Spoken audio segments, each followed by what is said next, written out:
Halo Tribuners, bersama saya Moliza Tulfani. Selama 30 menit lebih bahkan ke depannya kita bakal mengulas profil yang sangat inspiratif nih, yang tentunya bisa menjadikan motivasi untuk kita semua agar menjadi seseorang yang lebih berkualitas tentunya.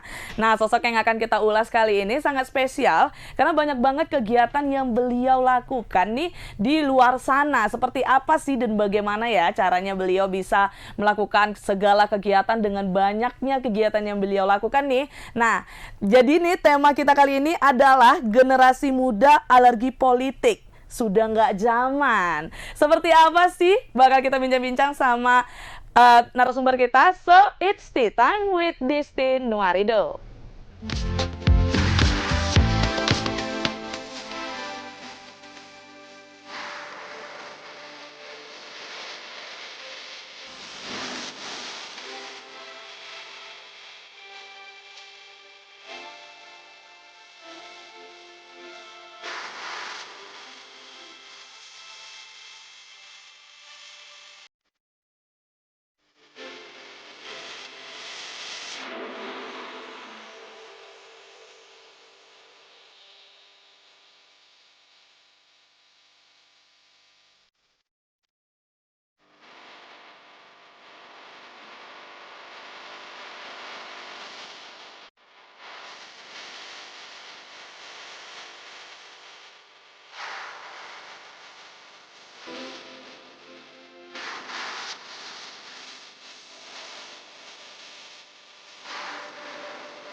Nah, Tribunar, sudah diminum. Ini ada Bang Disti nih di sebelah saya ya. Udah diminum Bang tehnya ya. Enak. Pas ya, Pas sesuai ya. acara tema Tea Sesuai Time. dengan tea Oke, Bang Disti, apa kabarnya Bang Disti? Alhamdulillah Kak Moli sehat. Sehat ya. Sekedar informasi nih Tribunar, sebelumnya Bang Disti juga pernah kita undang ke acara Tea Time ini. Benar kan, Bang?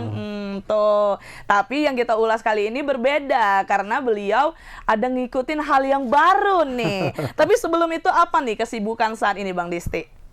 Kesibukan Kak Moli masih sama, masih ya kerja tetap di perumahan, di bangunan tetap, kemudian di usaha juga tetap, aktivitas sosial tetap jalan seperti yang lalu, masih ngurusin pesantren, masih ngurusin anak-anak ojol, masih ngurusin komunitas, masih ngurusin silat, masih ngurusin masa juga. Tetap Masih ya? Jadi Tribuners, aku ngasih info juga nih, sebelumnya kita ngebahas tentang usaha abang ya, Benar, sama abang yang benar. menjadi penggiat sosial ya, dari politik juga. Nah, terus sesuai dengan tema kita nih Bang, tadi itu ya, ada generasi muda alergi politik sudah nggak zaman. Itu menurut abang seperti apa sih sebenarnya dari sudut pandang abang nih? Memang Kak Mol ini kalau buat tema dia luar biasa ini. Sebenarnya saya juga minta-minta orang juga buatin temanya apa yang cocok untuk Bang Disti nih. Jadi Tribuners, dimanapun Anda berada, sesuai dengan tema yang diberikan Kak Moli, kita membincang-bincang soal apa tadi, alergi politik untuk anak muda. Anak muda, karena kan kalau anak muda tuh kayak sama politik itu terlalu bentrok ya Karena kan seringnya. memang Kak, ini kan sudah 2023 ya. Benar sih. Sudah nggak terasa. Saya juga ngucapin selamat tahun baru untuk Selamat tahun semua baru, Tribuners. ya, benar. Sudah nggak terasa, kita sudah melewatin tahun 2022, sudah masuk 2023 dan mungkin tahun depan kita masuk ke tahun pemilu. Jadi benar. memang tahun ini adalah tahun-tahun politik di mana memang menurut saya Kak Moli, selaku yang anak muda, kita selaku anak muda ini jangan alergi politik. Kenapa? Karena hari ini kan Indonesia kan sedang mendapatkan bonus demografi ya, di mana anak-anak muda ini sedang bertebaran di mana-mana. apalagi kepala-kepala daerah juga sekarang sudah banyak yang muda-muda. Benar. Kemudian anggota-anggota legislatif juga sudah banyak yang muda-muda, dan para tokoh-tokoh politik juga kalau kita lihat di beberapa media baik lokal maupun nasional sudah juga banyak anak-anak muda. Maka dari itu memang ya why not yang lain, anak-anak muda yang lain ya kenapa harus anti politik, kenapa lagi politik gitu. Karena politik itu sejatinya bukan hal yang tabu dan bukan hal yang hanya untuk konsumsi orang tua saja, tapi kita sebagai anak muda juga harus sadar politik dari sekarang. Benar gitu. sih, karena kan wawasan anak muda ini juga luas ya, supaya bisa bantu bahkan untuk hari politik. ini, bahkan hari ini anak muda bisa lebih lagi daripada orang tua. Kenapa? Dengan adanya gadget. Nah, modernisasi dengan gadget ini kan dia sasarannya sebetulnya anak-anak muda yang lebih cenderung, bukan orang Teknologi tua. termasuk cepat ya Cepat, untuk gitu. membuat wawasan, Iya, membuka benar. pikiran Benar, juga Kak seperti Molly, ya. benar. Nah, jadi abang sebagai anak muda sendiri nih, emang sudah menggeluti dunia politik nih. Nah, memang saya kebetulan sudah juga beberapa bulan belakangan ini sudah mulai aktif di berbagai kegiatan politik. Saya sendiri memang Kak Molly beberapa tahun-tahun kemarin itu memang agak sedikit anti politik memang. Kenapa? Serius? Itu Iya, berapa tahun yang lalu tuh? mungkin sekitar 4 atau 5 tahun yang lalu lah. Oke, Ya. menarik ya, tiba-tiba terjun ke dunia politik. Iya. Nah, itu alasannya apa tuh? Kenapa? Karena memang waktu itu ya Kak Molly ya, mungkin sedikit cerita ya. Waktu itu saya berpikir politik itu apa ya? Kalau kata orang politik itu kejam gitu kan. Iya, benar. Politik itu Banyak negatifnya. banyak konotasi negatif. Kalau kita ucapkan kata politik, yang ada apa? Kejam, sadis, kemudian Ada korupsi korupsi, gitu-gitu paling kan. ya Nah, benar. tapi belakangan ini Kak Molly, saya melihat kalau terus-terusan saya mempertahankan argumentasi saya, pikiran saya terhadap negatifnya soal politik itu, ya akan terjadi terus-menerus tentang negatif yang kita pikirkan saat ini gitu. Jadi kalau tidak kita, atau kalau mungkin kita bisa merubah itu menjadi positif, jangan mengharapkan orang lain. Nah itu mungkin Benar kenapa sih. saya tiba-tiba berubah, coba-cobalah gitu. Saya ikut soal edukasi politik, kemudian ikut juga aktif di gerakan-gerakan politik, sehingga memang ya kita bisa berbuat terhadap sesuatu yang positif, yang tadinya mungkin kita pikirkan politik itu negatif, kita bisa ikut andil dalam merubah yang negatif itu menjadi menjadi positif gitu. Membantu untuk jadi visionernya Visionernya ya. gitu. Jangan karena kita tahu di situ banyak negatif, mungkin memang iya ada Iya. beberapa, cuman kita harus berusaha, ayo kita ngubah nih dunia politik menjadi yang lebih baik lagi Dan gitu negatif ya. itu kan Kak Molly kan oknum. Benar Kan sih. Kita kan nggak adil juga dan nggak fair juga ya ketika bicara politik itu kejam, politik itu sadis, misalnya politik negatif kan, untuk mengeneralisir semua tokoh-tokoh politik atau semua politikus yang ada di Indonesia misalnya kan tidak semua, kan banyak juga tokoh-tokoh politik yang sehat, kemudian aktivis-aktivis politik yang fair gitu kan banyak juga gitu.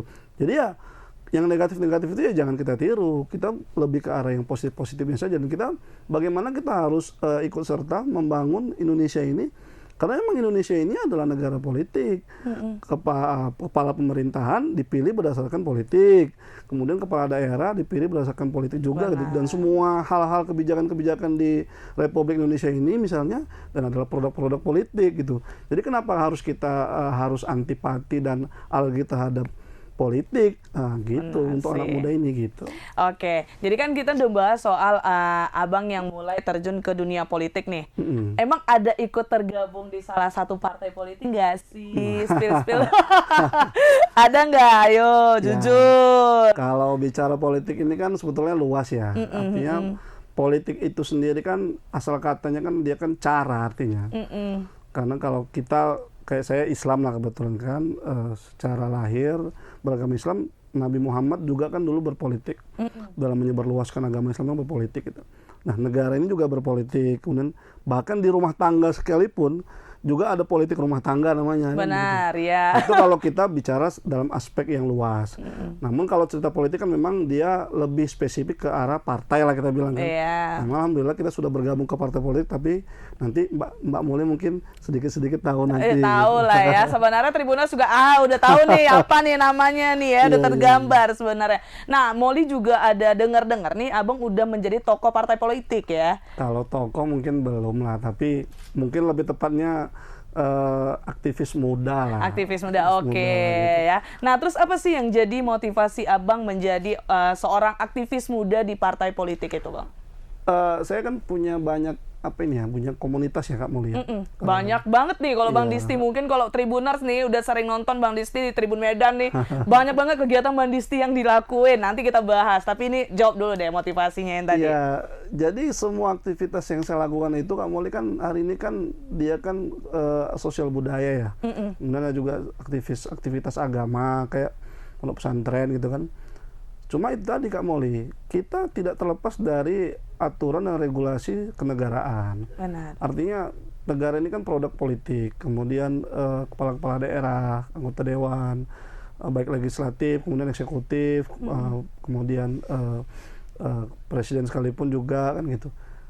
Sehingga saya berpikir aktivitas sosial saya tadi bukan sulit berkembang ya. Akan bisa jauh lebih berkembang pada saat saya mungkin memiliki aktivitas politik juga gitu. Jadi sebetulnya alasan saya juga ikut tergabung ke dunia politik ini memang ya untuk mendukung apa yang hari ini saya gelutin, Kak Molly gitu. Supaya lebih menunjang ya support komunitas yang lain juga ya. Gitu. Jadi sebagai support system juga buat aktivitas-aktivitas sosial yang saya hari ini lakukan gitu Kak Molly. Oke. Emang menjadi seorang aktivis partai politik itu kegiatannya apa aja sih Bang Disti?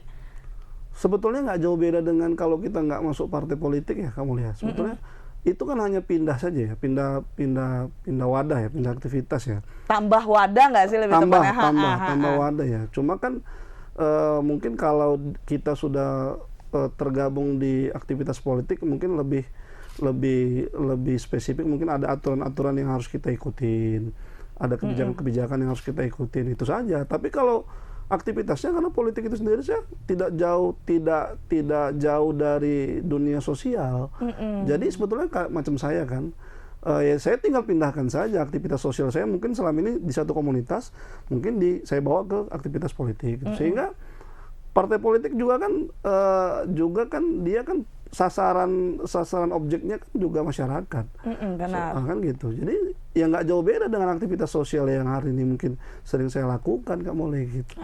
Hampir sama aja ya, Hampir sama. apalagi dengan komunitas-komunitas yang Abang gelutin ya. Benar. Makanya ini supaya partai politik ini bisa membantu menunjang komunitas yang Abang udah jalani sekarang. Karena memang secara regulasi kan kita kan tidak bisa lepas dari yang namanya politik gitu kan. Jadi sistem kenegaraan kita kan juga sistem kenegaraan yang politik kan gitu. Jadi nggak bisa lepas dari situ Kak Molly. Oke. Bang, menurut Abang nih sebagai partai politik, tanggung jawabnya itu termasuk besar apa enggak sih?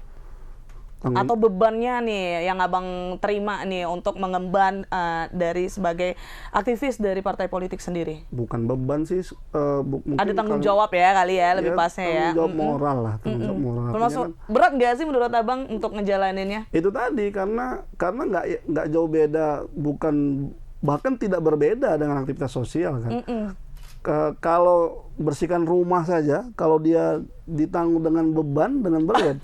Misalnya bersihin tapi nggak mood ya, jadinya beban. Iya. Tapi kalau kita menjalankan aktivitas kita itu dengan ringan, dengan ikhlas, ya saya pikir nggak ada yang terbebani di situ ya, karena kan toh saya juga sudah punya aktivitas. Udah passionnya ya, seperti itu ya. Lebih ke arah hati nih untuk ngejalaninnya. Dan memang kan saya dari sekolah dulu kan suka memang beraktivitas di organisasi kan, dari mulai dulu OSIS. Berarti suka kegiatan sosial gitu ya, kegiatan sosial gitu. Jadi memang ya bukan hal yang tabu dan bukan hal yang asing lagi bagi saya buat saya organisasi itu.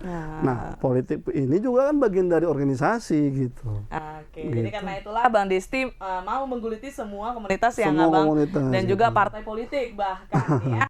Nah, ini Tribuners, tadi kita udah bahas tentang partai politik yang sedang digeluti sama Bang Disti. Nah, terus aku mau nanya lagi nih Bang. Abang juga sebelumnya kita ada bahas tentang usaha nih yang Usaha. Abang jalani. Emang sampai sekarang Abang masih bisa tuh nge-handle usaha Bang? Ya kalau usaha itu wajib ya kamu lihat, karena kan Penghasilan itu ya? kan penghasilan utama ya. Utama ya, kalau itu Itu nggak ada, aduh nggak ribet. boleh ditinggalin gitu. Jadi emang Masih? masih. Ada berapa usaha kemarin Abang tuh? Iya, kalau properti masih ya. Kemudian ada bisnis kecil-kecilan kayak pangkas, kemudian ada usaha-usaha yang lain juga masih jalan. Kalau itu masih semua jalan. Artinya kan saya kan membangun sistem kan sudah lama ya. Jadi kan sudah ada yang mengelola masing-masing di usaha-usaha tersebut. Jadi sudah by system aja kalau itu untuk jalan. Bahkan nih Tribunar, selain usaha nih ya, Bang Disti juga mengelola sekolah Tafis. Sekolah Tafis. Itu juga masih Bang Disti? Masih, insya Allah ya mudah-mudahan kita masih komitmen istiqomah gratis buat anak-anak yatim Nah, piatu. tuh bahkan gratis tuh ya. Jadi yang jadi pertanyaan nih, dari Abang mungkin ya oke punya usaha nih ya yang tadi disebutin. Terus Abang tergabung dalam partai politik. Terus gimana Abang bisa mengelola juga sekolah Tafis yang gratis bahkan. Terus dengan komunitas Abang yang ada masyarakat sadar adat, terus juga ada yang PIDOMS itu ya, PIDOMS, terus iya. pencak silat juga. Bener. Itu gimana cara Abang bisa menghandle dari segi waktu mungkin, terus pembagian pikirannya, otomatis itu pasti beda semua kan untuk kita mengelolanya. Itu seperti apa Bang Disti? Ya kita kan di organisasi kan diajarin manajemen ya. Kemudian semua kan Apa jangan-jangan jurusannya manajemen? Enggak. Enggak ya, oke. saya bangunan. Serius? Iya, teknik bangunan. kan. Wow, oke, ha-ha. Jadi memang kan kita kan diajari bagaimana memanage ya. Jadi kalau diibaratkan satu organisasi itu adalah satu gedung atau satu rumah bangunan gitu kan ada ruangan-ruangan. Nah, maka kita diajarkan bagaimana otak kita ini, kepala kita ini diajarkan untuk dibuat seperti ruangan-ruangan gitu. Jadi tiap ruang itu kan ada laci masing-masing gitu. Sehingga pada saat kita misalnya saya di aktivitas di PEDOMS misalnya kan, di Perhimpunan Driver Online Medan Sekitar. Ya kita bicara soal aktivitas ojol, soal bagaimana terkait masalah ojol, misalnya asuransi terkait ojol dan lain sebagainya gitu. Ya kita masalah silat, masalah masyarakat sadar itu kita tutup dulu lacinya. Gitu. Itu tidak akan membagi pikiran Abang emangnya ya kalau kayak gitu? Bukan dibagi sih, artinya kan ketika laci yang satu dibuka, yang satu ditutup dulu. Oh, Nah, iya. ketika Keren loh yang ini bisa ditutup, gitu. yang ini dibuka, hanya bergantian saja gitu. Ya ketika kita misalnya saya di proyek, misalnya di usaha saya misalnya lagi ngawas gitu, ya saya fokus pada usaha saya, pada proyek saya gitu. Kita nggak akan bicara yang lain-lain gitu. Nah, ketika saya kembalinya dari lapangan, misalnya saya ke Walet Putih hari Minggu misalnya kan.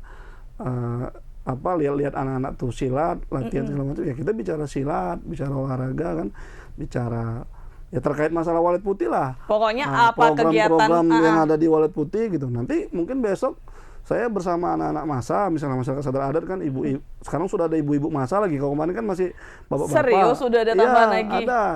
Jadi ibu-ibu masa. Tapi ini ketua DPW-nya kan. Ya, Nah, tuh Tribuners itu ketua itu harusnya kayak yang pikirannya pasti lebih riweuh lagi kan. Apalagi tambah ada ibu-ibu nih yang Iya, tergabung ya. iya. Aduh, itu tetap aman Tetap. tapi ya, Bang. Insya Allah aman. Karena kan semua sudah ada pos masing-masing. Yang penting di setiap kegiatan yang Abang Disti lakukan pada saat itu fokus ke kegiatan itu, jangan itu, dibagi. Iya, jadi ketika kita bisa dudukkan pikiran kita, dudukkan badan kita di satu tempat itu, ya kita bicara pada terkait itu saja.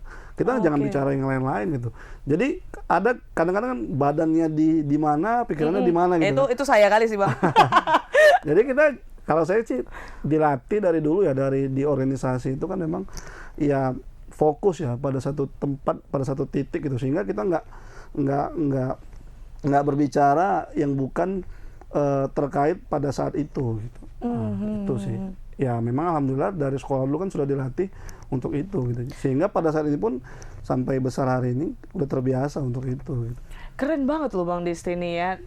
Sosok dirinya itu tuh memang wajib kita ulas sekali nih ya, karena dengan beragam banyaknya kegiatan sosial yang dilakukan beliau masih bisa bertahan, bahkan biasa aja gitu sekarang gitu, kayak santai, tenang gitu, semuanya aman. Nah, aku mau nanya, emang ada berapa nih total organisasi dan kegiatan yang Bang Disti lakuin? Tadi aku sebutin udah tadi sekolah Tafis. Sekolah Tafis. Terus tadi partai politik. Partai politik, Oke, ya. terus DPW Masa Masyarakat Sumut. Seradat, kemudian Pedoms. Pedom Ojol ya. Oke, Kemudian Walet Putih, Silat.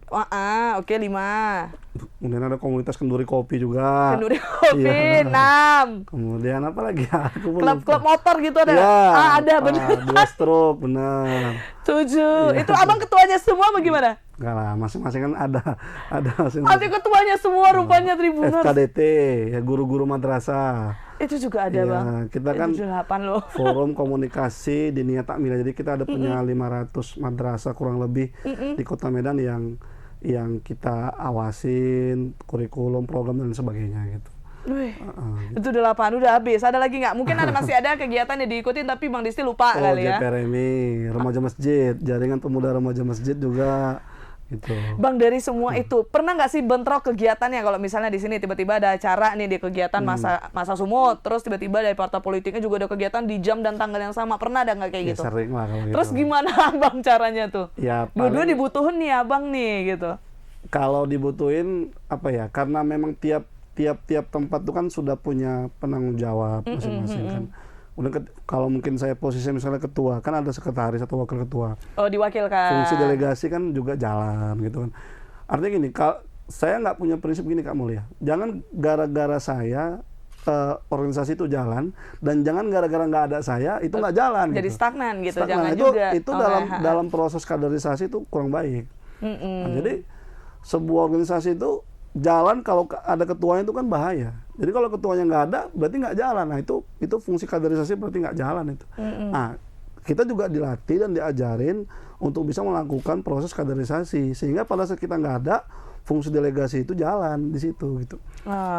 Ya saya juga sering, artinya pada saat ada acara Pedoms misalnya, saya nggak hadir gitu kan, tapi kan tetap jalan kegiatannya gitu. Dan kalau nggak ada saya juga nggak ngaruh apa-apa, karena kan kita kan sebelum kegiatan itu kita rencanakan kan kita sudah punya planning mau ngapain pada saat kegiatan tersebut, schedule, rundown-nya kita susun semua tuh, sehingga pada saat satu orang nggak datang ya tetap bisa jalan kegiatan itu. Ini sibuknya ngalah-ngalahin saya nih. Serius nih Bang Disti nih sibuknya ngalah-ngalahin saya nih. Kamu lihat sibuknya jalan-jalan aja. Dibahas lagi. Tadi di belakang layar sudah dibahas. Baiklah, Bang, apa sih yang buat Abang tetap semangat ini untuk menjalani segala kegiatan yang Abang jalani sekarang? Saya punya prinsip hidup itu diajari sama guru-guru saya dulu itu apa ya? Kebetulan saya kan alumni madrasah kan. Jadi ada kalimat khairun nas anfa'ahum linnas. Sebaik-baik manusia adalah manusia yang bermanfaat buat orang lain. Jadi itu ketika saya diajarkan itu sama guru-guru saya dulu, saya jadikan pegangan hidup. Jadi alangkah ruginya lah Tuhan menciptakan saya kalau nggak ada manfaatnya bagi manusia di dunia ini gitu. Sehingga keren banget loh. Sehingga saya ya berpikir bagaimana bisa memaksimalkan diri saya ini menjadi manfaat buat orang lain gitu. Meskipun di antara orang banyak atau di antara sekian banyak saya mungkin masih minimal, tapi saya harus melakukan yang maksimal. Berusaha menjadi terbaik dalam diri ya. Iya gitu. Karena kan kalau dibanding orang lain lah misalnya dijejerin gitu, mungkin saya masih belum ada apa-apanya. Mungkin misalnya dari toko-toko pengusaha misalnya, mungkin jumlah karyawan saya masih lebih sedikit daripada yang lain misalnya. Tapi kan kita kan harus setiap hari mengupdate jumlah kebermanfaatan kita terhadap orang lain, kan itu yang berusaha kita maksimalkan dalam kondisi minimal gitu lah kira-kira. Oke, keren banget loh bahasanya. Jadi memang kita harus bisa mengembangkan diri menjadi yang terbaik versi kita sendiri nih ya. Jangan juga menjadikan duplikat orang lain itu menjadi diri kita gitu, nggak bisa juga. Yang terbaik juga untuk bisa bermanfaat buat orang lain, karena banyak yang terbaik tapi untuk personal. Oh, tuh ditambah juga salah gitu. Ternyata saya Tribuners harus bisa bermanfaat untuk banyak orang. Jadi itu paling membantu itu konsepnya gitu dia Kak Molly. Jadi gitu. Oke, keren. Oke, jadi Bang Disti ini dari semua nih yang udah Abang ceritain tadi ya, ada nggak sih yang belum tercapai nih keinginan Abang yang kepengennya tuh segera semoga bisa gitu, ada nggak? Ya kalau keinginan pasti banyak ya. Goals yang belum Iya. tercapai nih Bang Disti, ada nggak? Duh bingung, banyak kayaknya. Banyak karena kan kayak misalnya bicara pesantren gitu kan. Pesantren masih banyak kekurangan, misalnya jumlah lahan masih terbatas. Sehingga jumlah bangunan yang bisa kita bangun di sana masih terbatas. Itu mengakibatkan daya tampung santri yang bisa kita terima juga masih terbatas. Itu kan keinginan saya juga pengennya cepat bisa berkembang. Kemudian terkait FKDT misalnya kan ada program-program yang di FKDT kami pengen cepat gitu kan. Belum juga terrealisasi. Kenapa? Karena menyangkut regulasi terkait dengan pemerintah misalnya. Nah, itu juga kenapa juga saya pengen juga beraktivitas di dunia politik supaya bisa membantu aktivitas salah satunya FKDT ini, karena ada hal-hal di program FKDT ini yang masih terkendala karena regulasi pemerintah belum mendukung gitu. Oke, itu dalam hal apa, kenapa belum bisa didukung Bang? Begini, kami punya draft itu, kami punya program. Keinginan kami di FKDT itu anak-anak yang masuk ke SMP jenjang itu kan, kalau FKDT itu kan dia madrasah diniyah itu kan dia kalau disetarakan dengan sekolah formal itu dia SD. Oke. Nah, kelas 3, 4, 5, 6 gitu kan mulainya. Nah, kami pengen masuk ke jenjang SMP itu melampirkan ijazah tamatan MDA. Gitu. Sehingga anak-anak yang masuk ke jenjang SMP itu dia bisa mengaji gitu. Nah, itu salah satu program FKDT juga. Nah, cuma kan ketika kita mengusulkan itu kan masih terkendala adanya regulasi dari pemerintah.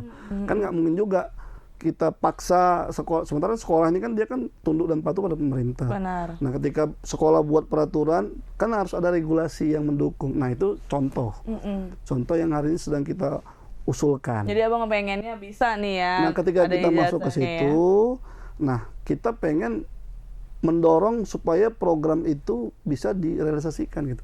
Ada semacam regulasi dari pemerintah yang bisa menguatkan kita di madrasah sehingga sekolah-sekolah SMP baik swasta maupun negeri di Kota Medan, lah kita bicara Medan kan, karena kan saya pembina penasihat FKDT Kota Medan, bisa punya regulasi melampirkan ijazah MDA sebagai